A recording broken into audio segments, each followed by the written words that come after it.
This podcast is sponsored by nobody. Hey dudes, welcome to Splat from the Past, the only 80s themed horror sci-fi show where things could get totally radical. Now today I will be welcoming Shandra Beri. She played Sandy in the 1987 Steve Martin rom-com cult classic Roxanne. She will be my fourth guest from the movie, and I am so excited because I've been wanting to interview her since I started this podcast, but I could not find a way to get in touch with her until back in January or February. I was originally trying to get her on here for Valentine's Day, but I think my message went to her spam folder, but then I wrote on her wall a week or so ago, and here we are. We're going to make it happen today, and I can't wait. She's also a musician. She was in a pop band called Vitro back in the late 80s. They did an album for Manhattan Records, and I remember watching the videos on MTV when I was a kid for I Choose You and Man and Woman, but I didn't know that she was Sandy until years later. I thought she was just some obscure singer who just disappeared off into the Neverland. So we're going to find out what happened. She was also in the Tracy Lords movie, The Nut House. She has a new project out, which she didn't want to tell me about when we were talking on the phone last week. Wanted to save it for an exclusive, so I will find out what that is. And it's going to be a great talk today. June summer is wrapping up so great, and July is just going to get better, and hot August, then autumn September, and then before we know it, Halloween October. But I'm way ahead of myself. So yeah, let's get into this. Here is my interview with Shandra Beri.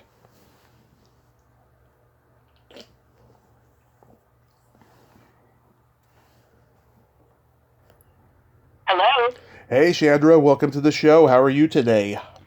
Oh, hi, Tommy. I'm so good. How are you? I am ecstatic. Thank you so much for taking the time today. This is just a tremendous honor. Oh, thank you for reaching out and thinking of me. It's so exciting. My pleasure, my pleasure. So, going back in time, what age did you start gravitating towards music?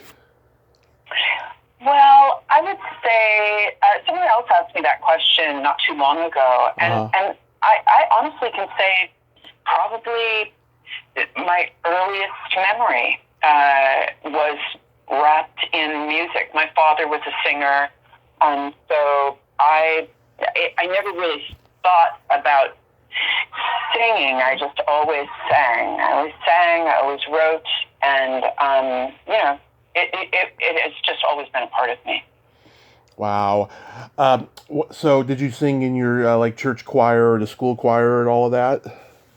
No, but I do remember giving many concerts to my brothers and sisters using a fork as a microphone, putting again and again and again the 45 record that my parents had of Tina Turner singing Proud Mary.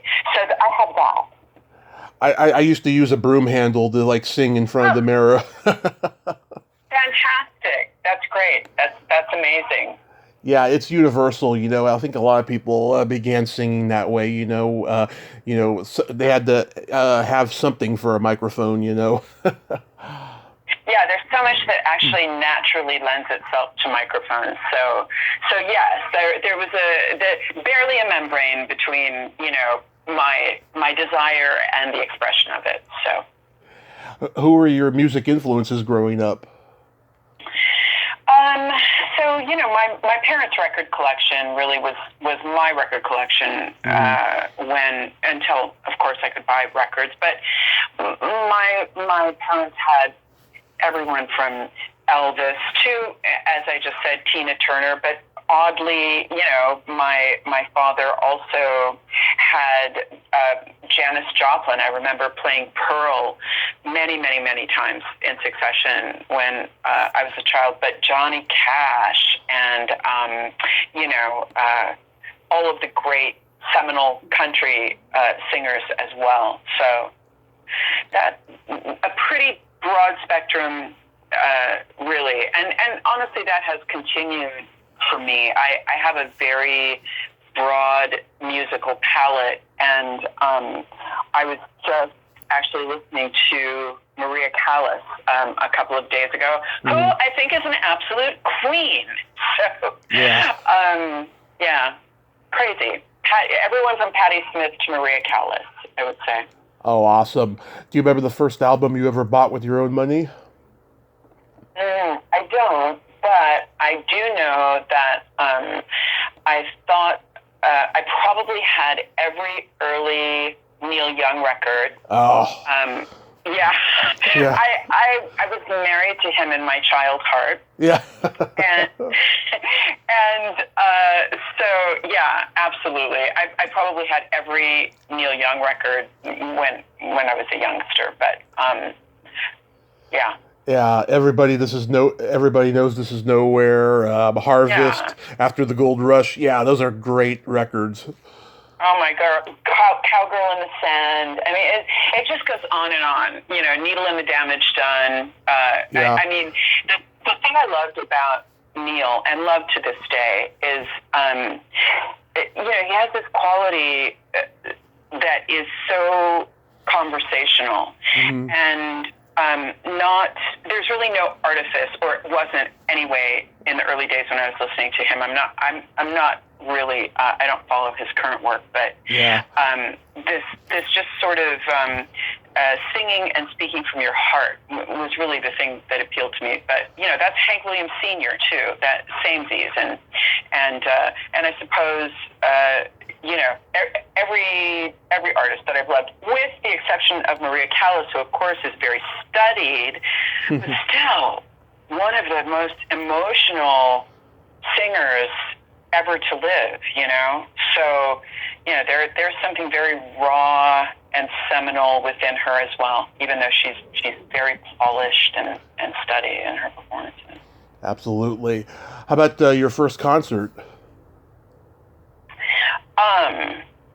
Well, let me see. I had a number of bands when I was very young, and probably my favorite band prior to In Vitro, which is the band that I was signed with to Capital EMI with Peter Snell, was Tropic of Pico, and it was just a crazy. Oh my God.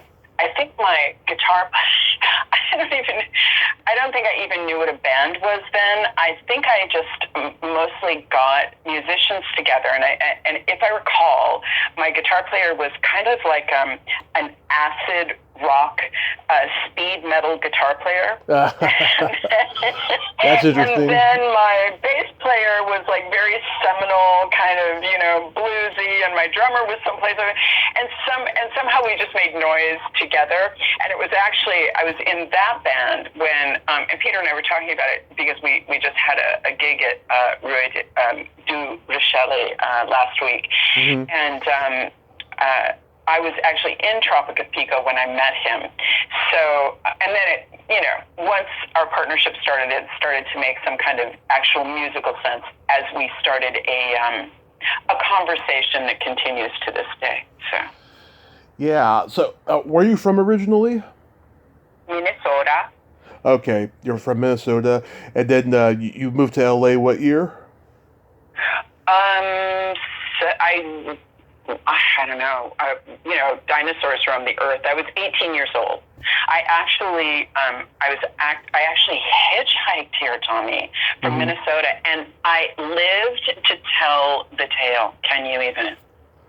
Oh yeah, I mean, I've talked to a lot of people who hitchhiked, from the Midwest to New York or LA back in the 60s, 70s, and it was just a completely different world back then. You took risks back then. Yeah, and miraculously did not die. So somehow did not die. Yeah.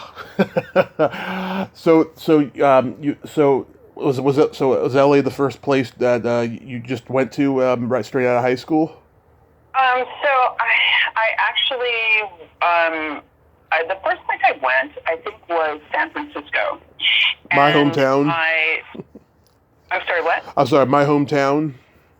Oh, is it really? Yeah. Oh, so you're very familiar with the hate. Yep, I sure am. Okay, so I lived in another crazy communal living situation in the Haight for like 6 months. There was probably 12 of us, and we dropped liquid LSD 25 every night, and took Bart across the bay and watched the Grateful Dead live. Now, I'm going to tell you that I'm not a fan of the Grateful Dead. I never really understood the fandom of the Grateful Dead, nor did I ever understand their music. And that could have contributed to my deciding to come down to LA, because I just, after 6 months, I'm like, well, it's just a bad fit for me here, so. Yeah, but that was a magical time. Did you get to go to a day on the green? No. And if I did, I don't recall it. It was, again, the liquid LSD 25. I mean, just full disclosure. Those were crazy times, Tommy. Yeah, my dad was there in '77. He saw Queen, Styx, Aerosmith, Cheap Trick, Ted Nugent, Ronnie Montrose, all these great guys like in one day. Yeah. Oh my God! Wow, magical. Yeah. Incredible. So, at what point do you meet Peter Snell? So I met him when I was living in, the other youngster crazy communal house in Santa Monica, and I had my band Tropic of Pico. Mm-hmm. And I think he had a girlfriend that was living in the house too. There was so many people. It's hard to put it all together, but I would just constantly be writing and playing guitar and singing when he was going in and out, and he kept lingering until finally we started this conversation, and I dumped Tropic of Pico, and then he and I actually, just started doing some very serious writing, and we got a band together. In Vitro, mm-hmm. and actually in a pretty short amount of time, we had a considerable amount of label interest, which, because we were, young and on fire and true believers, we honestly didn't care about it all. And I recall vividly every time I was approached at these clubs and these people would give me their business cards, I would just toss them on the floor with disdain, because I was a rebel then, Tommy. I was quite a rebel. And and interestingly, that dovetails into Roxanne, because it was at one of those gigs we were playing. Do you remember a club called the Roxy on Sunset Boulevard? Oh, I love that place. Oh, you do? Yeah. Well, we were playing there one night, and a casting person saw me and decided that I would be perfect mm-hmm. for the role of Sandy mm-hmm. in Roxanne. And of course, said something to me that night, and I, again, was tossing things on the floor. It was very dramatic. I was very dramatic in those days. But thank God Peter had a calmer head, and he would just come behind me and pick up all the business cards. And I think mm-hmm. at that moment, we also were probably working with a manager. Our manager at the time was Tim Neese, who also represented Charlie Sexton and Bruce Hornsby, who played on our first record. And so Tim said, well, Shandra, you want to go on this audition? And I think I said no a handful of times, and he finally wore me down, and I said, oh, okay, fine. Yeah. So I went to the audition, and I don't think I even knew what an audition was. Uh-huh. But I had the lines in front of me, and I read them, and, in true Shandra form, I just was, standing in my own footprint and trying to have fun in the moment. And so I read them and read them with the casting person and her assistant. And then it was like, okay, thank you. And I left, and I'm driving, Yeah. and I'm thinking, well, A, I hope I have enough gas in my car to get back to Santa Monica, and B, what the fuck was that? Yeah. Like, what is that? And so, I'm rehearsing the band and writing the songs and playing out and doing all the musician things. And I get another call from my manager. Hey, Chandra, they want to see you again for this movie. And I was like, no, too weird. I'm not into it. I don't think so. Yeah. And he's like, well, could you reconsider?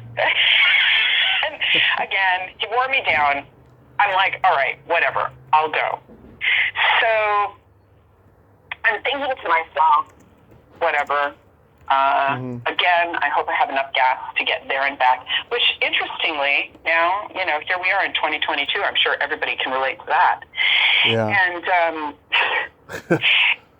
I meet with the casting director, and we go back and forth, and she goes, I'd really like you to read with a few other people. And I looked at her, again, not really understanding anything she was saying to me. She, in a way, was speaking Portuguese because it just wasn't my world. It wasn't my language. Yeah.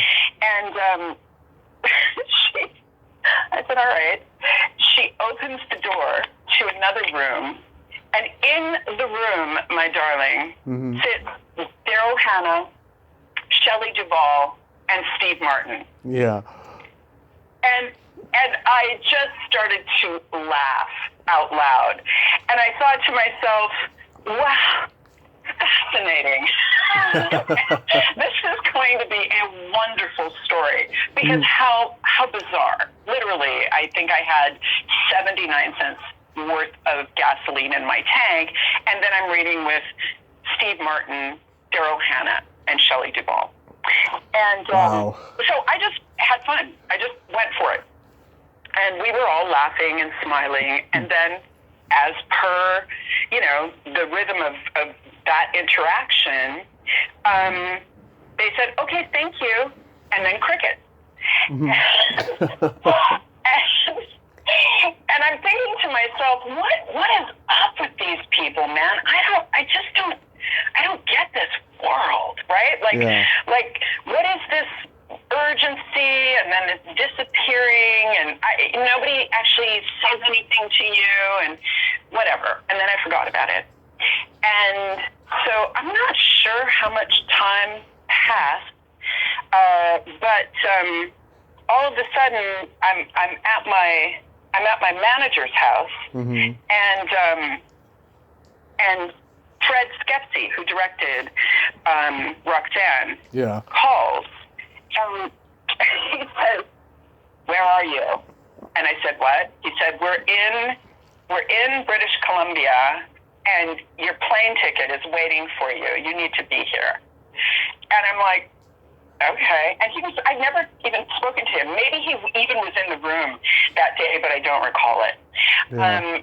But he's just so warm and authentic that I was like, woohoo, let's go. It'll be fun. So I got on a plane, and then I started shooting Roxanne. Wow. Now, were you nervous at all going from not only working with high-priced talent, but the fact that you had gone from music to movies in such an important role? Well, I never had that perspective. I never had that perspective because my passion, of course, is always music. Yeah. And as far as placing weight on, the gravitas of someone's career or knowing even, how big a project it was or wasn't, it was kind of outside of my wheelhouse. And it was also outside of my area of interest. So really what I was doing was just kind of living for the moment, like I do to this day, Tommy. I just kind of figure, if I'm having fun, then everything is great. I like to stay in the shallow end of the pool by and large, and just keep it light and keep it fun. And so, I will say that there was a little bit of, I did run into a little bit of, I don't know, a little acrimony there on the set of Roxanne. Uh-huh.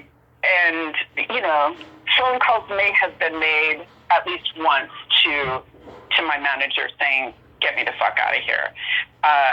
So, that could have made my stay probably, maybe they were treating me a little more gingerly after that. I don't know. But anyway, I just had fun. Yeah. What I always liked about Sandy is that, she's this charming bad girl of mystery and mischievousness. And, she's Chuck's informant, and she makes no bones about the fact that she's preferred sex over love. She's not really trustworthy in that way. And it becomes evident after she runs off with Chris, You say that like it's a bad thing. Oh, I'm saying it like it's a good thing in this character. Yeah. It was a sweet character, right? Very sweet. A sweet foil too. And Daryl Hannah was very much a sister to me in that moment. She and I got very close, and so we had a real friendship. We had a real rapport. I know we didn't have a lot of scenes together, but I really loved her, and so that made it fun. And then ultimately, of course, wound up marrying the son of the director. So that, we kept it family style, Tommy. Yeah. Yeah, and you brought a lot of charm to her too. I don't know if you do this in real life, but I just love how she always scrunches up her nose and smiles when she gossips like a schoolgirl. You made it so adorable. Oh, thank you. I will say this. Mm-hmm. When it comes to the performing arts,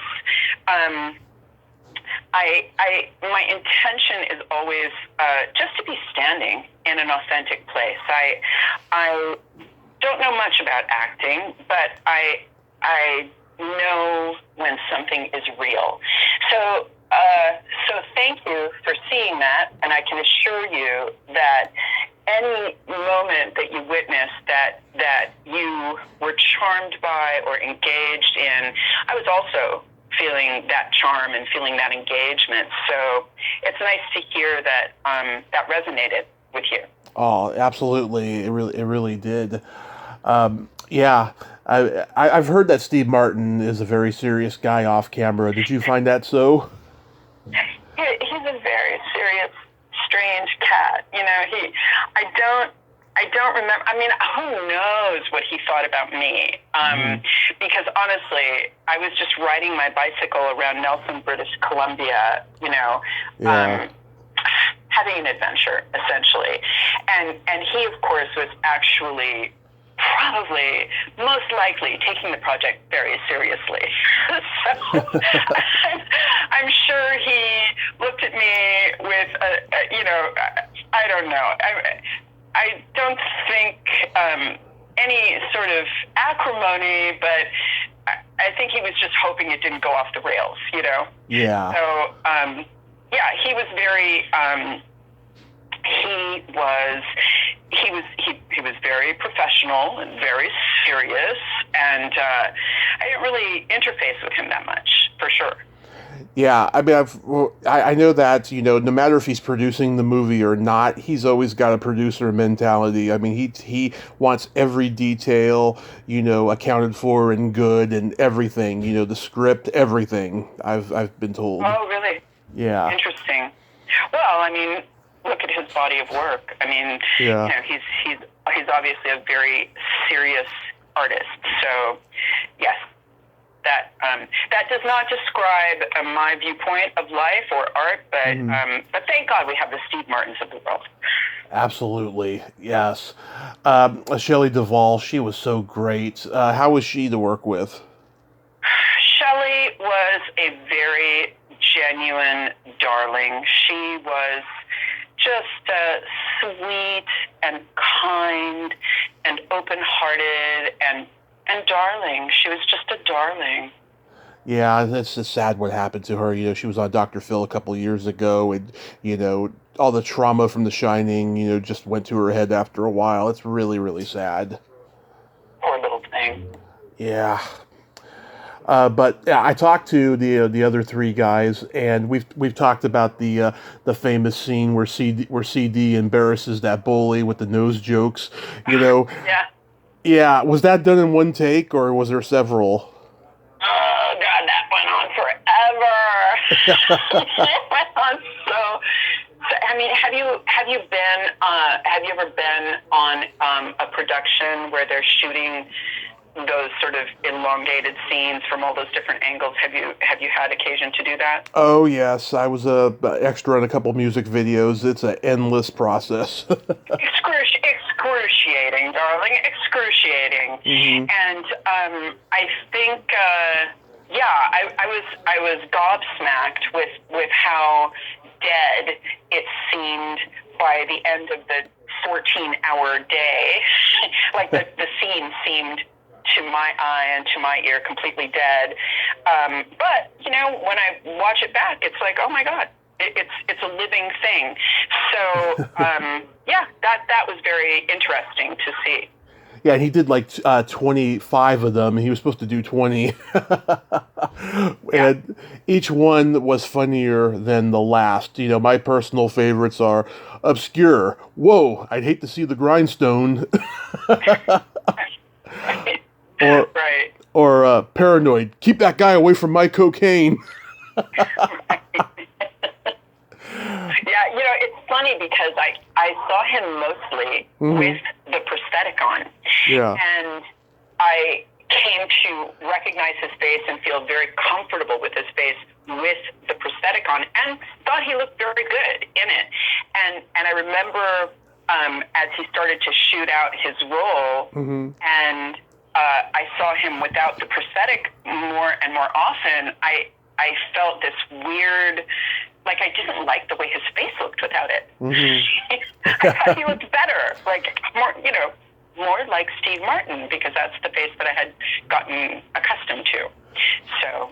Well, when he that scene where he's doing the nose cards, you know, that I think that first nose was his real nose in real life, and then there was a bump, and then there. Oh, really? Yeah, that was his real nose in real life, and then the second one was a bumpy one, and then the third one was a little close to his real nose, but not quite.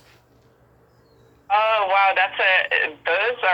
that's incredible that you know that.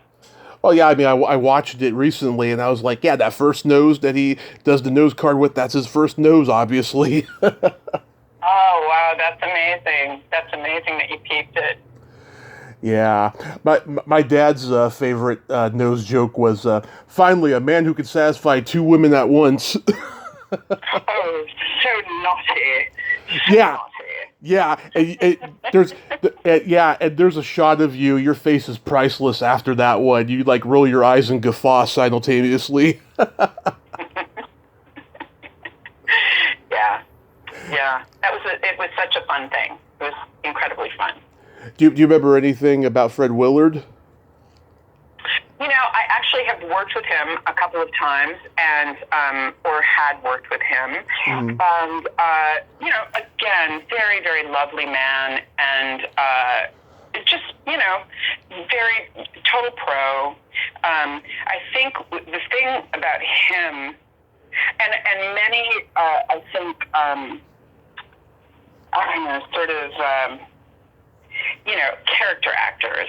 Yeah. The ability to improvise just blows you away.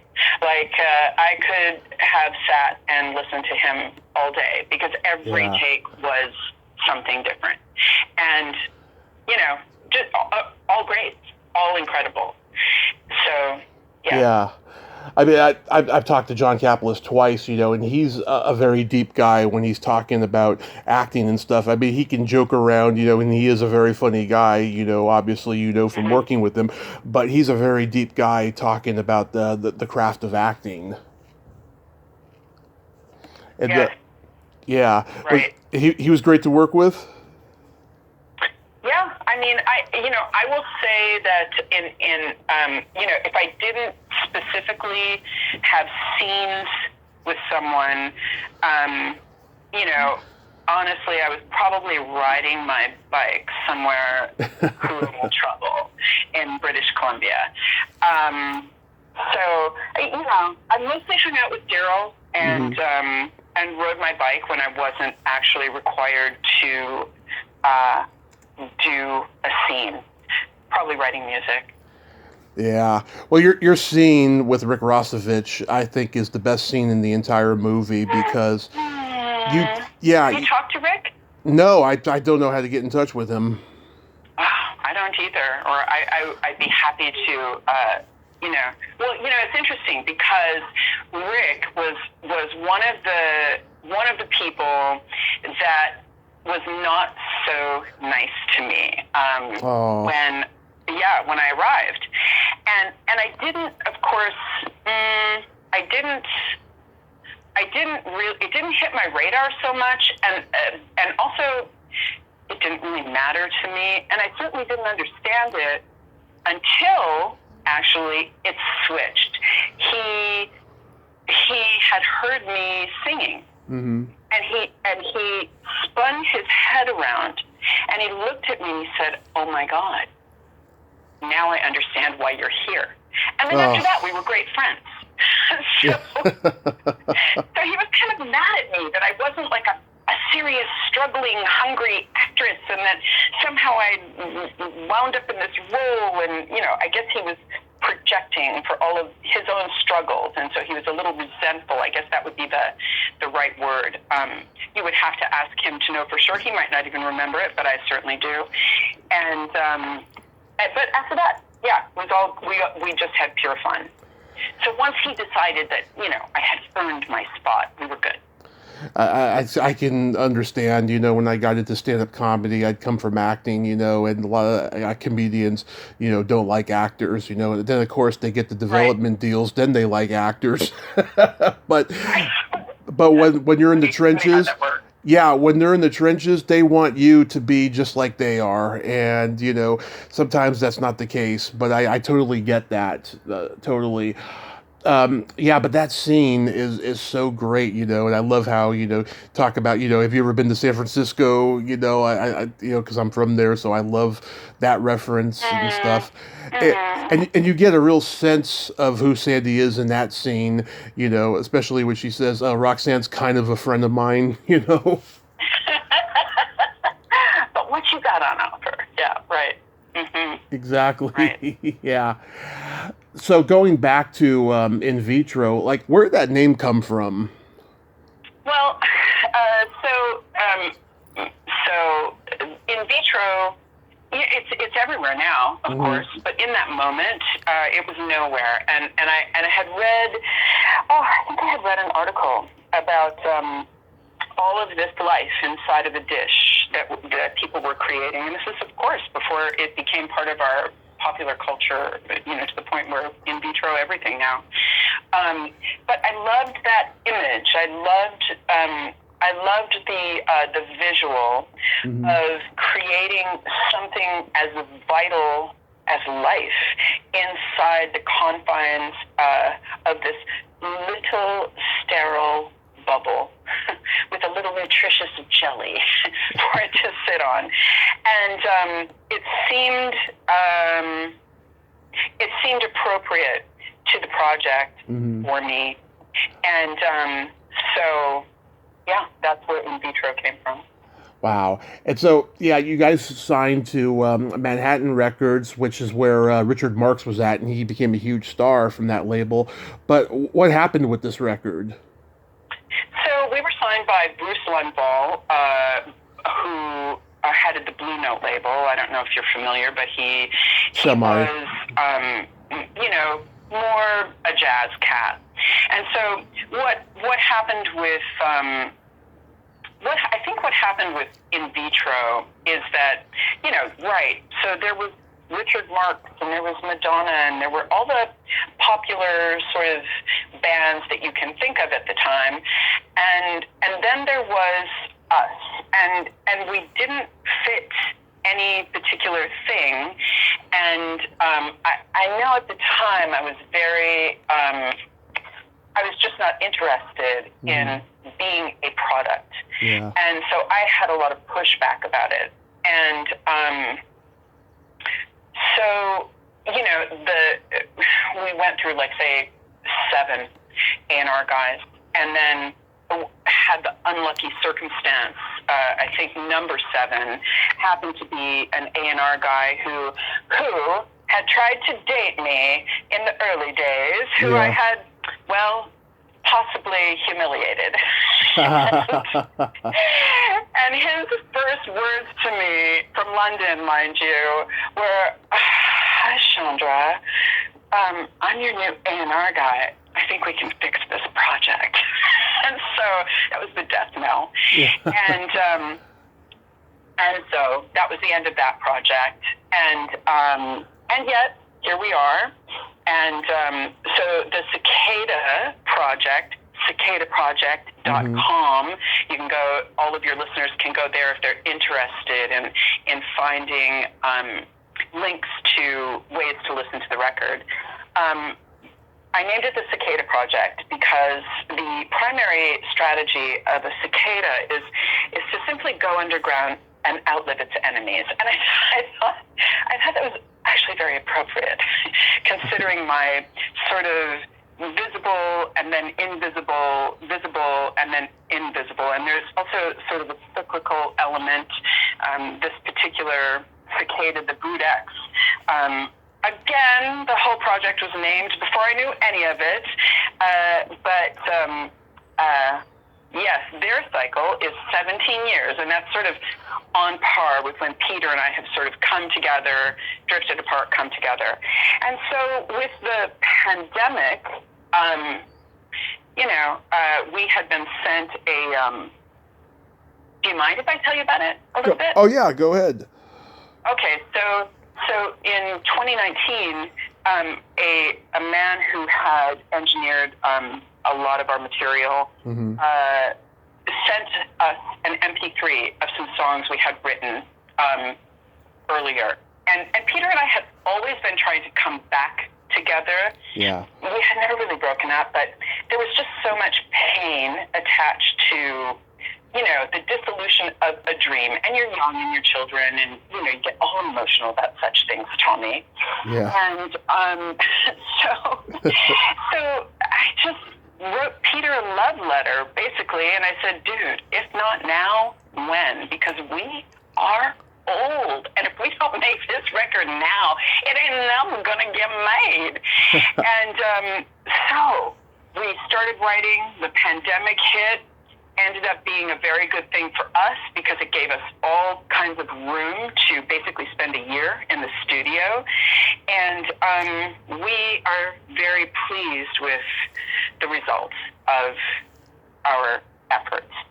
So, and we had our first, I know that you watched some footage. We had our first live performance at Douai Rochelle in wine country. It was incredibly magical, very centered and connected and calm and just gorgeous.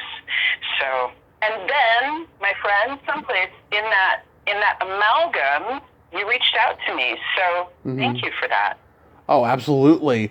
Yeah, it's funny. I remember the videos for "I Choose You" and "Man and Woman" when they first premiered. When they first premiered on MTV, but I did not know until the internet that you were the same girl from Roxanne. I learned something new. Like it was like 20 years ago. Wow, no kidding. Yeah, because in that video you looked like Belinda Carlisle. Oh my. Yeah, for "I Choose You." Yeah, there was black and white, I mean, you were a dead ringer for her, even though your voice is nothing like hers. Your voice is more like Ann Wilson, I thought. Yeah, it's funny. Yeah, I thought that particularly I Choose You. Oh, you know who directed Man and Woman was Fred Skepsey, and yeah, isn't that amazing? And Yeah. Ian Baker, who is the cinematographer for Roxanne, was the DP for the video. Wow, small world. Is that amazing? Back then, yeah, it was a small world. Yeah. Did you guys ever get to go on American Bandstand? No, we didn't. That would have been fun. Yeah, because back in those days, you went on American Bandstand, everybody knew your record, they knew who you were and everything. There was no internet. No internet. Well, yes, no internet. So it's interesting because, you know, I've avoided the interwebs the entirety of my human life. And when I finished my record, I thought, I think I'm going to open the door to the interwebs. And it's been incredibly fun. I really think it's fun. I've been having a great time with it. Yeah, I mean, you know, the people will have, you know, toxic situations with it and stuff, you know, but other people, you know, if you can be a special person who avoids all that crap, you know, then, you know, you got it made on the internet. And I love what you said about your colleague. You said, oh, he's a safe weirdo. I am too. Greg. Yes. What? Yeah, I am too, you know, and, you know, I guess safe weirdos find each other. I think that's right, you know, and I think I'm a safe weirdo. So, you know, let safe weirdos unite. Love it. After you did Roxanne, did you get any offers to do like big mainstream movies? Yeah, I mean, I did, but I will say this. Mm-hmm. I was just talking about this with my partner, Pete Snell. Mm-hmm. My manager, Tim Neese, he wasn't a theatrical manager. Mm-hmm. And I don't think that he really knew what to do with that door once it was opened. And so, you know, yeah, I mean, I'm sure that I missed opportunities that would have been there had someone availed themselves in a more proactive way. But equally, you know, I had a little bit of an issue with the culture of Hollywood as it related to actresses. And I had a bit of a, you know, hashtag Me Too movement issue with one of the producers on Roxanne. And I didn't like it. It felt like just 100% not worth it to me. And so I'm like, you know, I will just walk my own path and do my music, because to be sort of at the mercy of those winds, it's not a nice feeling. Yeah. Oh, yeah. I mean, I think you were so great in this movie. I think you should have been, you know, a femme fatale or Girl Friday in mainstream movies. I mean, I think you could have handled it. But yeah, the bullshit of the film business is just it's awful. Yeah, I mean, I will say that that Daryl Hannah really, you know, when the incident occurred, that actually is how Daryl Hannah and I became very good friends, because she just said to me, sister, I got you. You come and move in with me. I will protect you. And she did. She put her arms around me like two wings. And, you know, that's why we became friends. She actually shielded me from some kind of ugly stuff that was happening. Mm-hmm. And, I mean, good for the production, because honestly, I was 2 seconds away from hopping on a plane and coming home. So, yeah, kind of a combination of things. So my manager at the time not really knowing what to do with the opportunities, the taste that I had from that very negative event, it, you know, and not actually, you know, having a passion to act like I had a passion to sing, it just prevented me from walking that path. Do you have any anecdotes about working in the nut house? I don't actually remember a lot of it. What I remember is that it was just a tremendous amount of mess and chaos.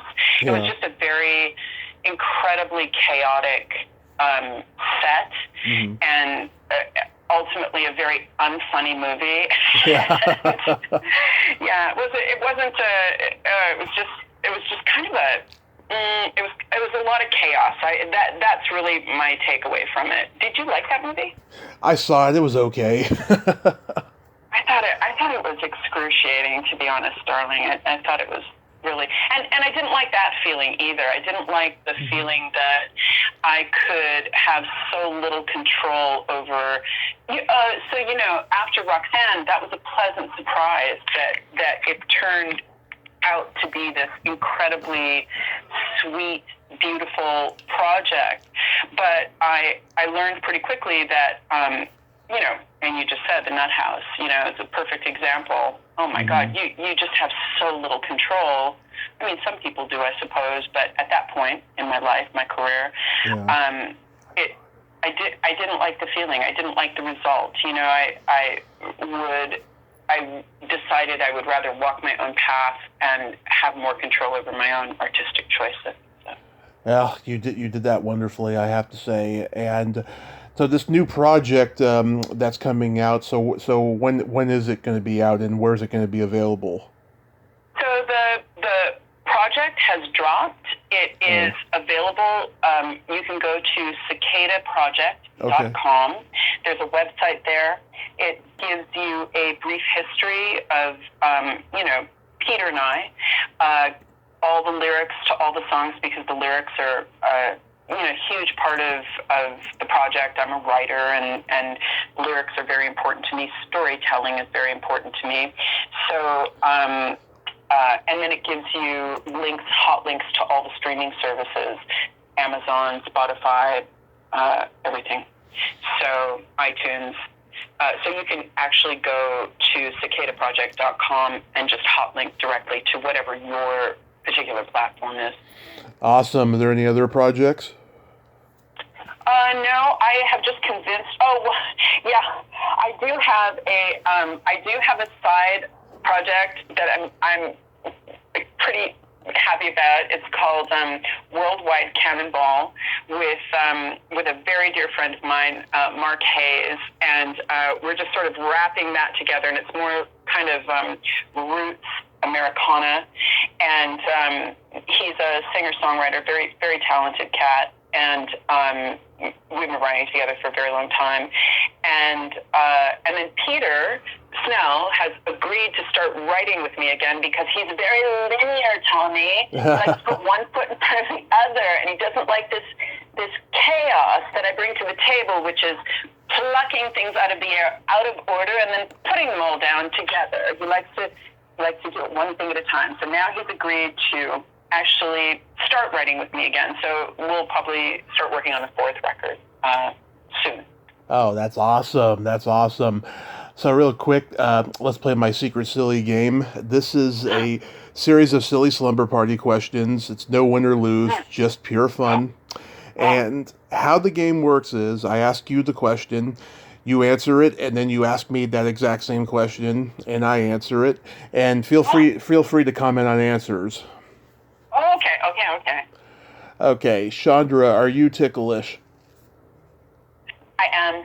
Tommy, are you ticklish? Oh, yes. I'm so ticklish. If you tickle me without warning, I'll hit you in the groin. Oh, where are your most ticklish spots? The soles of my feet. Oh, yeah, terrible. Yeah. A little bit of the shoulder blade. Yeah. Yeah. It makes getting a pedicure very tough. I'm going to say that. Oh, yeah.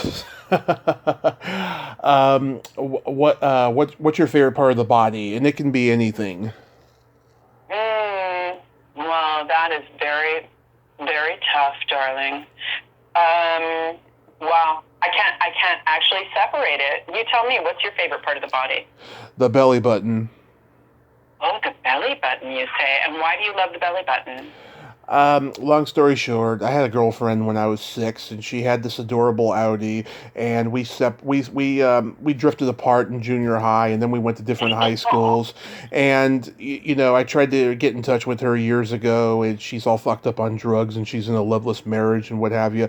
So she's always been kind of the girl that got away, and whenever I see anyone's belly button, I think of her. Well, so you have an emotional attachment to the belly button. I love it, darling. I love it. I love that for you. It is, yes. And some people think it's weird, but I don't care. But I love it. So you can't care about it, Tommy. You just have to be true to your school. Yes. What color are your toenails painted? Oh, my toenails are painted. My toenails rather look like vintage Alfa Romeos. It's sort of a very, very deep, kind of a, like, beyond ruby into a black, but sort of a candy apple moment. Mm-hmm. And then I've got a cream stripe going down each toe. Love it. Right. What color are your toenails painted? Right now they're not painted, but last time they were purple with sparkles. Well, there you go. There you go. I like to go elaborate colors. What would you say is your best personality trait? I think my best personality trait is that my default browser is that I'm happy. I have a very positive outlook, and I default to happy. I'm not saying that I don't, face challenges or go through darkness, because of course I'm human, and the human journey is fraught with that. But the little bow of my boat always points to the North Star of happiness. So, I, as a result of that, I find happy people, and I lead a pretty happy life. I love it. I agree. You're a very open-minded person. Thank you. I'm glad that came through in our short interface. For me, I have empathy and I have no filter. Oh, beautiful. Those are both beautiful qualities, Tommy. Those are beautiful qualities. I love that. They sure are. And then my favorite question, is there a stinky smell that just makes you gag?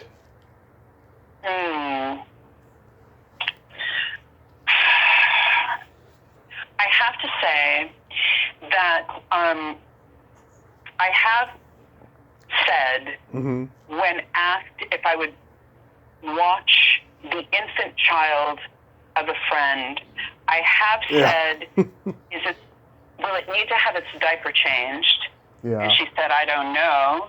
And I said, well, I will say that I probably will put a diaper over the diaper if it does. Yeah. So probably baby poop, I'm saying. How about you? Yeah, it's either farts or feet, and people have told me that they're used to that sort of thing because they have kids. So yeah, people who don't have kids are not used to it. No. Cannot do. Unsubscribe. Yeah. I love it. I have a joke for you. Oh, tell me. What do you call a boy that doesn't masturbate? What? A liar. Well, I do have a friend with a teenage son right now, so I'm going to say fact check true. Actually, I have two friends with teenage boys, so yes, fact check true. Yeah. Yes. Shandra, thank you so much for coming on today. This has been a real dream. Oh, Tommy, thank you again for reaching out, and you made it very lovely and very easy, and I do appreciate it. Thank you so much. Thank you. Yes. Have a happy 4th of July. Have a great summer. I hope the Cicada Project goes very well for you. Cicada Project, but thank you, darling. And yeah, it's great. And also keep in touch. Let me know where I can hear our wonderful interview. Yes, it should be available tonight already. And have fun with Greg. Thank darling.